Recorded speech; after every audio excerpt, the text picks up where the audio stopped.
Ok, bueno, la actividad 2 de la unidad 2, que lleva por nombre signos clínicos, consiste en realizar un cuadro descriptivo en donde vamos a asociar signos clínicos con alguna deficiencia nutricional. Vamos a justificar los motivos relacionados con la mala nutrición e identificar en la historia clínica nutriológica los parámetros que nos pueden servir para poder diagnosticar o para poder aplicar el signo clínico que se está encontrando. Y pues también trataremos de localizar los antecedentes de salud de enfermedad de acuerdo al signo clínico. Bueno, a grosso modo, pues ya todos los que han enviado actividades han recibido, ya sea por medio escrito o por medio de video, alguna de la primera retroalimentación de la actividad 2 de la unidad 1. Me retrasé un poquito por cuestiones personales, pero pues bueno, ya estoy dándole mayor agilidad a esto. En el mismo documento les mencionaba, o en la misma retroalimentación, algunas cosas o algunos puntos que pues serían importantes considerar no solamente en mi materia, sino en general pues en todas sus materias. Eh, el documento pues lleva la estructura que sería portada, introducción, desarrollo, conclusiones y fuentes de consulta. Me parece que no están viendo todavía la pizarra compartida, ¿verdad? A ver, vamos a dar acá. Yo creo que es esta. Oh, no, es acá abajito.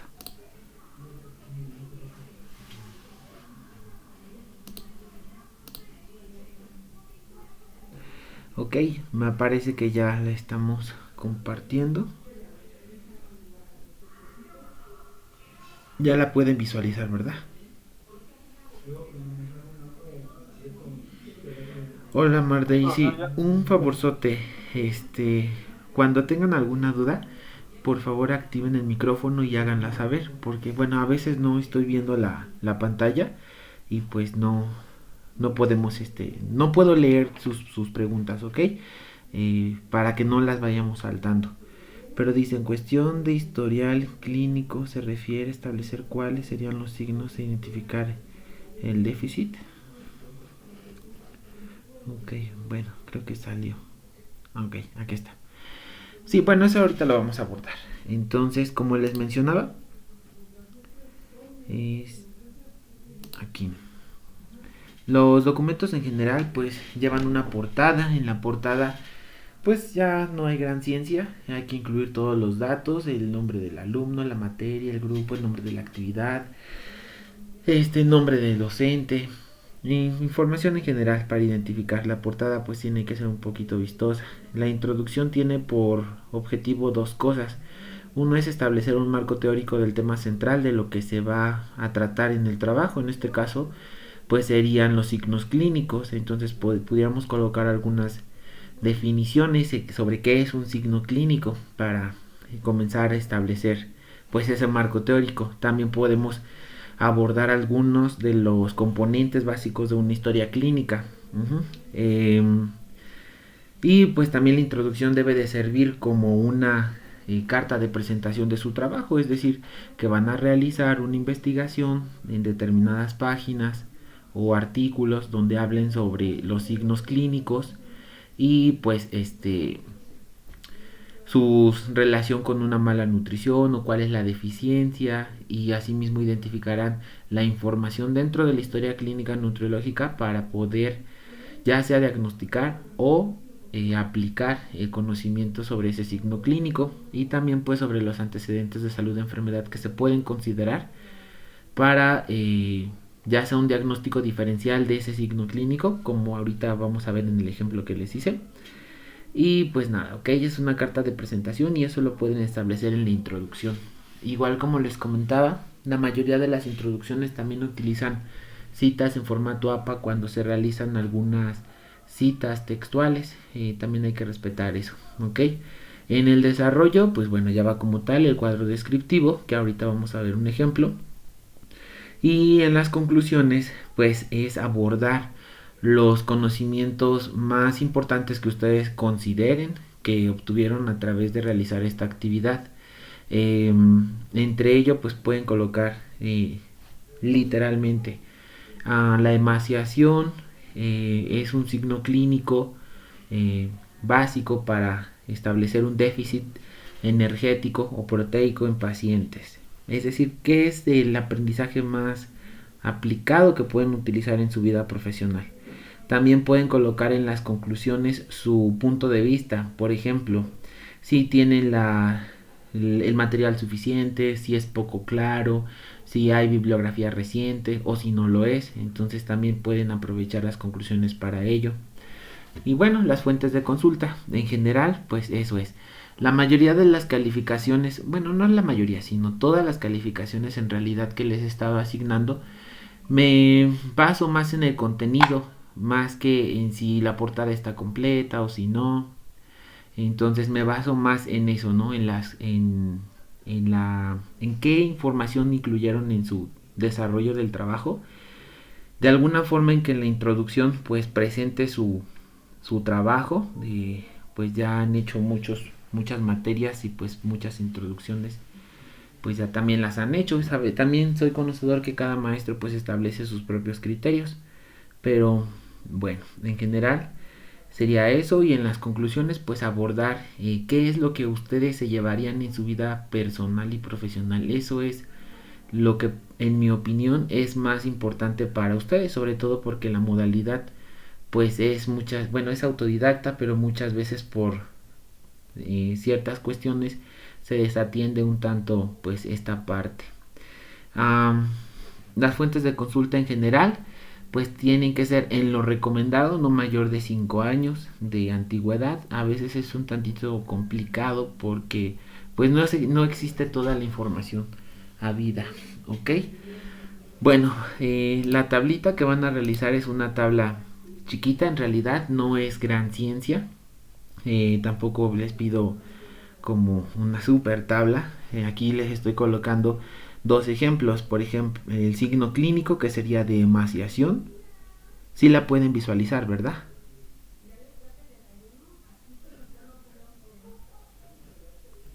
Si pueden activar el micrófono y decirme si sí la ven o no. No, profesor, no se ve nada. A ver, creo que se dejó de compartir. A ver.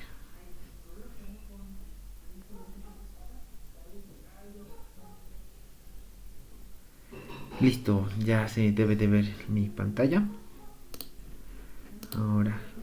Ahora sí ya pueden visualizar la tablita.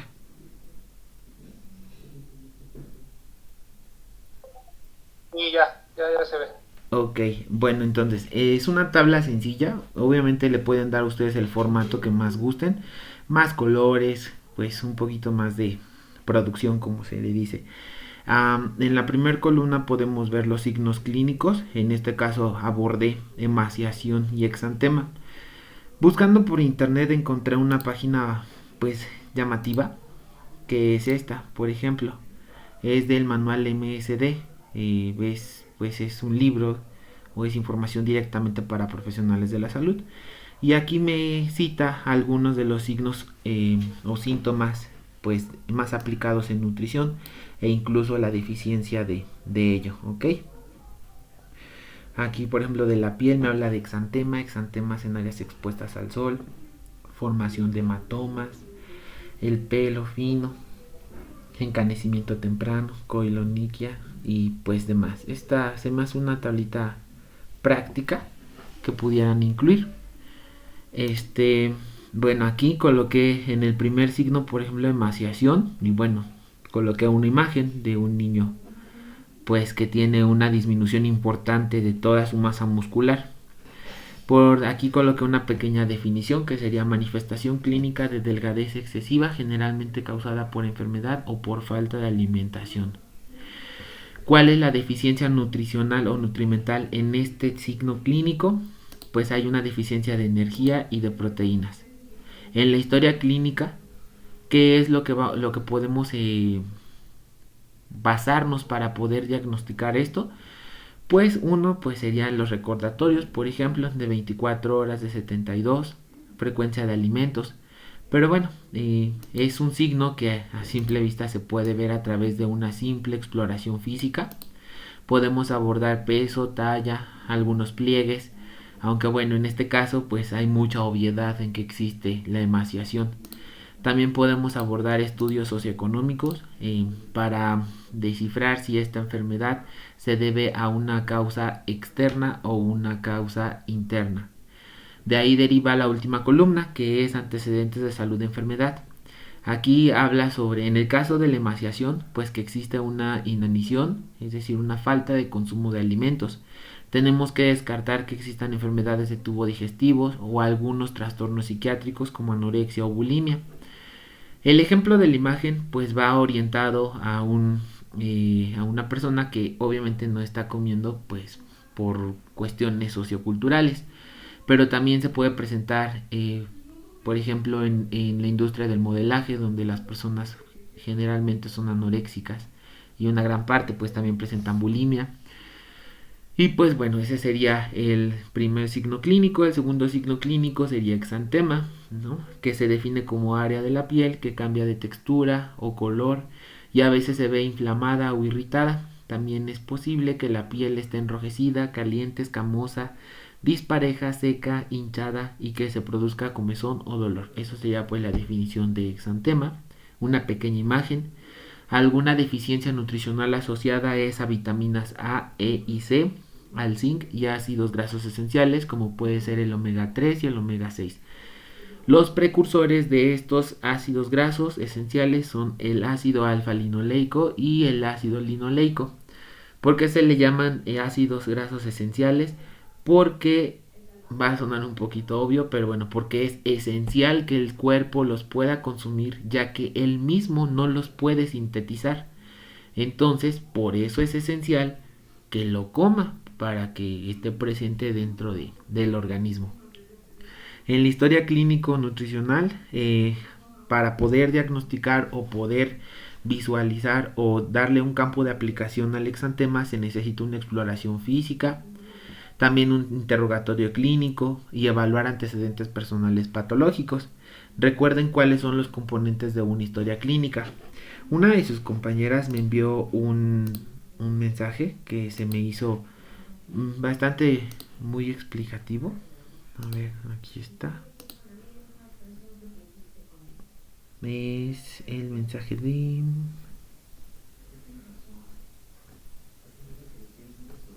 Ay, se me fue. Es Karina.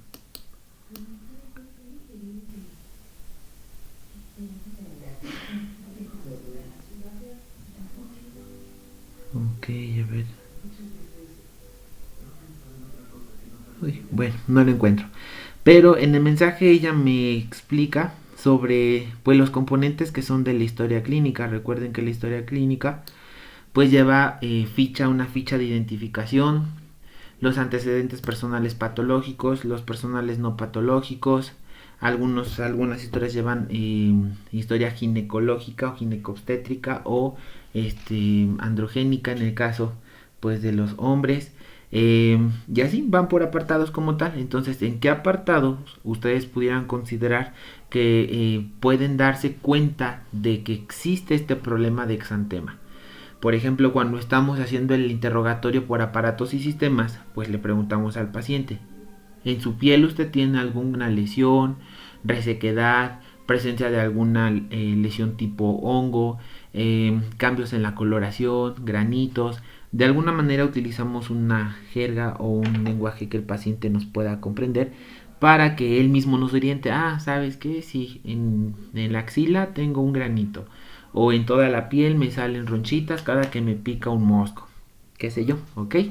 Ahora, en los antecedentes de salud de enfermedad, para el caso del exantema, tenemos que diferenciar también enfermedades infecciosas. Ajá, hay algunas enfermedades por parásitos o por hongos principalmente que pueden generar exantema. Entonces eso ya no tendría una relación directa con la nutrición. También debemos evaluar si el paciente tiene fiebre. Ajá. La fiebre muchas veces es por una causa muy directa, que es por una infección. Ajá. Infección, inflamación o algún componente o reacción química que el cuerpo esté llevando ante una reacción alérgica, quizá. Ajá. También debemos diferenciar entre las enfermedades exantemáticas o las enfermedades propias de la infancia, que ya no es tan común que los médicos se refieran así como enfermedades propias de la infancia, al menos no de la nueva escuela. Si es un sarampión, una rubiola, una varicela, por ejemplo, escarlatina, y diferenciar el tipo de exantema que se produce.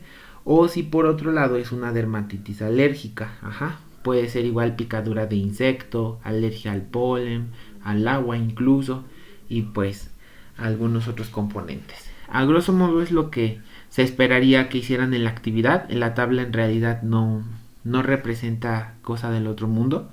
Pero bueno, ya dependerá de cada uno el formato que le quieran dar.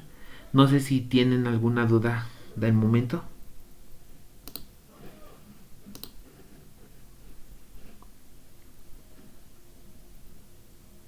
Sí, profesor, yo tengo una. Bueno, primero si quieres mi compañera Irma. ¿Quién esté pues disponible?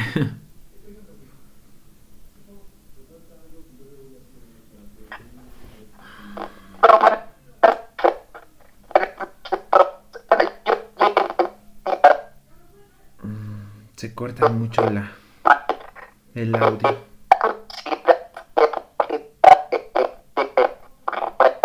Te escuchas muy entrecortada, compañera. Muy Demasiado. entrecortada. Casi no se te entiende.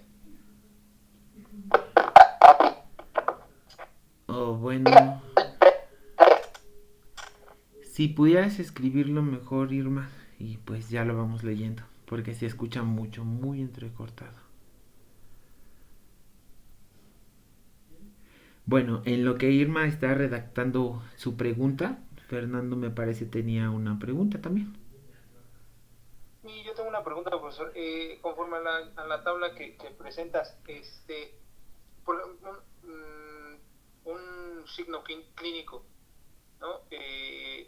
Quiero ver la diferencia. ¿Sería el escorbuto o las encías sangrantes? Es lo segundo. El escorbuto como tal es una patología. Entonces, un Ok. signo clínico, por ejemplo, bueno, estoy formulando algo en la cabeza. Pensemos, signo clínico, cefalea, ¿no? Cefalea es un signo clínico.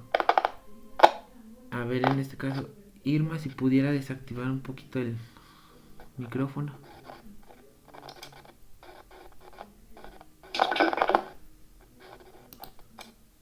Ahí está. Bueno, no sabía que yo lo podía hacer, pero ya vi que sí.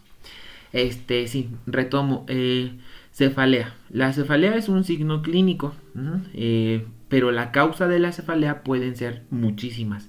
Puede ir desde deshidratación, alguna tumoración cerebral, alguna crisis hipertensiva, puede ser una migraña, pueden ser muchas otras enfermedades. Ahí es donde radica la diferencia entre un signo clínico y una patología. En este caso el escorbuto es una patología.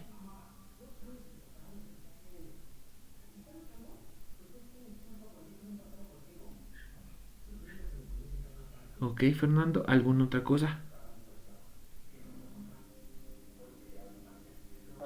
No, y bueno, y en la última, en la que los antecedentes de salud de enfermedad, este, por lo que entiendo que dices es poner el porqué del signo o las Tiene, causas. tiene una perspectiva doble. En los antecedentes salud-enfermedad, yo me preguntaría, ok, el signo clínico es cefalea. Antecedentes salud-enfermedad. Ahí puedes incluir algunos diagnósticos diferenciales que no necesariamente tienen que ser nutricionales. Afortunada o desafortunadamente la labor del nutriólogo pues es muy clara y es muy dirigida. Tiene que ir en torno a los alimentos. Ajá. Sin embargo, desde mi punto de vista también médico, me he dado cuenta que muchos de los conocimientos de nutrición son aplicados en el campo de la medicina. Por ejemplo, en los pacientes con COVID, en un inicio de todo esto de la pandemia, los pacientes COVID manifiestan una tormenta o una cascada citoquímica. Ajá. Tormenta citoquímica es la más común. También se genera una respuesta metabólica al trauma, muy similar a los pacientes que son policontundidos o pacientes que han sido quemados o electrocutados. Es muy parecido. Las personas que tienen COVID en presentaciones de graves a severas o manifestaciones clínicas de grave a severa, generalmente fallecen no tanto por el agente patológico, que en este caso sería SARS-CoV, sino, bueno, COVID, ¿no? En este caso, coronavirus, el virus del coronavirus, porque SARS-CoV son de las siglas del síndrome de distrés respiratorio. No fallecen tanto del agente patológico o el agente causante, sino fallecen de la respuesta exagerada que su propio cuerpo manifiesta al poder dar frente a a este virus. Por ejemplo, me gusta explicarlo así mucho en los pacientes, cómo funciona. Pensemos que se mete un ratoncito a una oficina y en la oficina las personas tratan de matar al pobre ratón. Entonces, empiezan a aventarle la computadora, la silla, el escritorio, empiezan a destruir la propia oficina. Sin duda alguna van a matar al pobre ratón, pero el mecanismo en la que ese ratón fue pues asesinado fue muy exagerado. Es lo mismo que pasa cuando COVID invade a nuestro torrente. El cuerpo da una respuesta inflamatoria exagerada y eso empieza a lesionar por propios órganos del cuerpo, que hace que se empiece a generar otras reacciones químicas, en este caso una tormenta citoquímica. Entonces, cuando hablamos de un antecedente salud-enfermedad, también podemos incluir todo esto, es decir, diagnósticos diferenciales. En COVID, por ejemplo, la cefalea también puede ser uno de los posibles diagnósticos, pero no necesariamente tiene una relación directa a lo nutricional. Entonces, ¿a qué voy con esta pequeña historia? El nutriólogo debe de tener una gama amplia de conocimientos y de oportunidades. Ajá. Debe de valorar, a ver, mi paciente con COVID, ¿por qué no está respondiendo? En primera, los antibióticos no responden porque el antibiótico no hace algún efecto sobre un virus. Pero ¿por qué tampoco, por qué se va deteriorando más, ¿no? Entonces, hay muchos medicamentos que utilizan o bloquean las respuestas inflamatorias que se pueden emplear, y hay otros medicamentos que hacen que la respuesta inflamatoria se acelere o incluso que la respuesta inmunológica se vea decrecida. Por ejemplo, muchísimos pacientes reciben inyecciones de dexametasona. Literalmente he visto dexametasona untada, embarrada en ojos, inyectado y por todos lados. Pero el exceso de la dexametasona como un fundamento en querer reducir esa respuesta inflamatoria, en realidad mantiene a mi paciente en un estado de hiperglucemia, y al tenerlo en este estado de hiperglucemia, su respuesta inmunitaria o inmunológica no es tan acertada como lo pudiera ser en otras condiciones. Entonces, es todo un mundo. Puedes incluir, no tanto como lo estoy escribiendo ahorita, pero sí colocar en antecedentes salud-enfermedad, por ejemplo, cefalea. En la última rubro le pudieras colocar investigar sobre contacto con personas infectadas, ¿no? Por ejemplo. Ahora respóndeme tú solo, ¿alguna otra causa sobre encías sangrantes?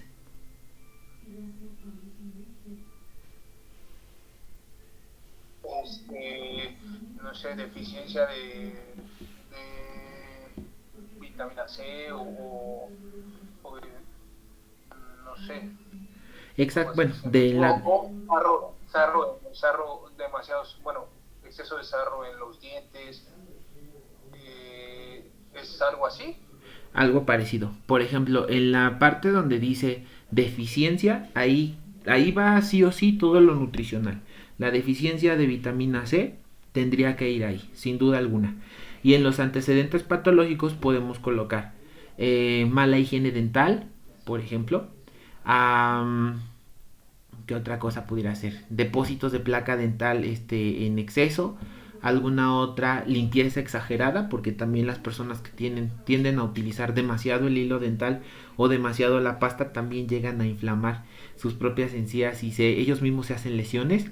También puedes colocar uso inapropiado de bueno, Mardaisy, uso inapropiado o no correcto de pasta dental, por ejemplo. Es decir, otras causas que te pueden ocasionar ese signo clínico, pero que no necesariamente tengan una relación con nutrición. Es lo que debes de incluir en ese apartado de salud de enfermedad. Y no necesariamente tiene que ser como algo nutricional, sino un ejemplo, ¿no? Una infección bucal o algo así, ¿no? Exacto. En el caso que estamos viendo de lo de las encías sangrantes. Ah, ok, perfecto, sí, ya entendí, profesor. Ajá. Bueno, exacto, también Mardaisy menciona, padecer lupus también afecta a las encías. Eso también lo podemos colocar en antecedentes salud de enfermedad. Ajá. Igual a veces, una disculpota, a veces las planeaciones didácticas no son un poquito claras, pero eh, pues estamos dando lo más que se puede. Ahorita me siento un poco revolucionado, incluso hasta un poco disperso, pero pues hacemos lo que se puede, aunque a veces lo que se puede tendría que ser más, ¿verdad? Este, no sé, alguna otra duda que tengan de momento.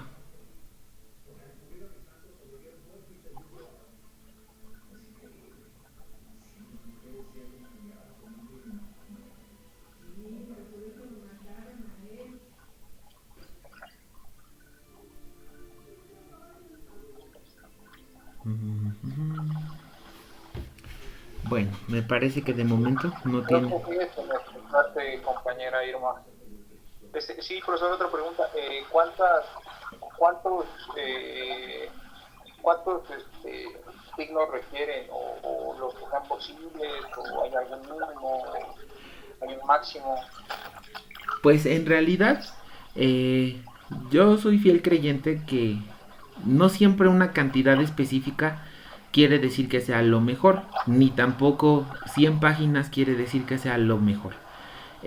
Para mí me es suficiente con que ustedes me citen, si nos vamos por número, por lo menos unos 10 signos, ¿no? 10 signos, pero que sean 10 signos que ustedes recuerden con total sinceridad y que digan, bueno, este signo sí lo voy a utilizar porque pues es lo que voy a utilizar en la vida, ¿no? Por ejemplo, el signo de bandera, el signo de Godet, el, el signo de las uñas en cuchara, ese tipo de signos pues son de los más comunes y lo que seguramente van a ver. Me pasó apenas un pacientito de la consulta en medicina por una enfermedad del síndrome de Wilson. Entonces pues tenía su aro o halo en el ojo, alrededor de la pupila, muy característico. De momento se me olvidó el nombre del halo, es un nombre, me parece como ruso, está curioso, pero es un halo metálico que se puede visualizar, entonces es bastante claro. Um, el de cuchara, pues puede ser no solo de hierro, también puede ser de zinc y también un déficit de vitamina C y también un déficit proteico. Entonces, ya dependerá de la literatura, pero casi siempre los pacientes con una pobre ingestión de proteínas y de frutas y verduras tienen las uñas así. Lo he visto mucho en pacientes que se dedican a la albañilería. Entonces ellos, como comen principalmente tortillas y alimentos que son muy ricos en azúcares, incluido refresco, porque pues es lo que les da fuerza, casi siempre tienen las uñas delgadas y así en cucharita. Pero sí. Entonces, pues sería así la actividad. En realidad no considero que sea un reto.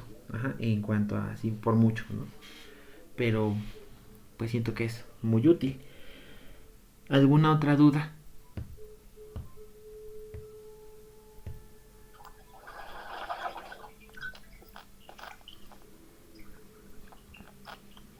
Ay, nuestra pobre compañera Irma quiere hablar, pero su micrófono no lo permite.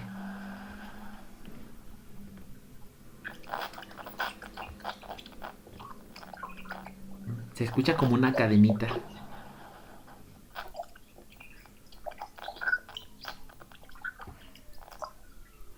Bueno.